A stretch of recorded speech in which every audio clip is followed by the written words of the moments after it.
क्या right hand left hand से ज्यादा सुपीरियर है? आइए जानते हैं शास्त्र क्या कहते हैं। हमारी सटल बॉडी में कुछ चैनल्स होते हैं जिनको हम नाड़ी कहते हैं। इन नाड़ियों में प्राण का फ्लो होता है। ऐसा समझिए कि हमारी बॉडी के अंदर एक इलेक्ट्रिक सर्किट रन कर रहा है।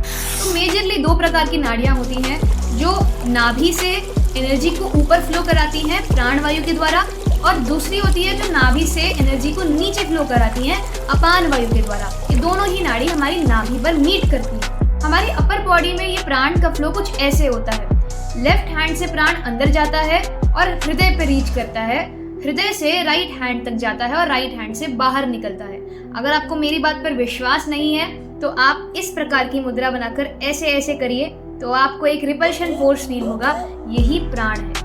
इसीलिए जब हम किसी को कुछ देते हैं तो राइट हैंड से देते हैं, जब किसी से कुछ लेते हैं तो लेफ्ट हैंड से लेते हैं क्योंकि हम एनर्जी ले रहे हैं। जब हम खाना खाते हैं तो हम राइट हैंड से खाते हैं क्योंकि खाने के अंदर हमें एनर्जी देनी है ताकि हमें उससे एनर्जी मिल जाए।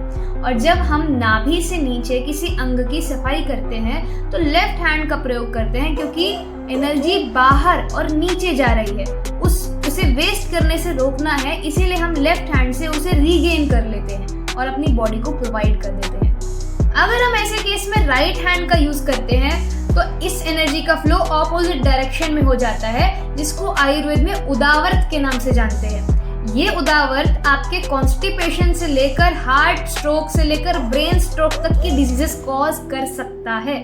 जिनको ये सिंपल सी साइंस समझ नहीं आती है वो ऐसे ही स्टूपिड क्वेश्चंस पूछते हैं कि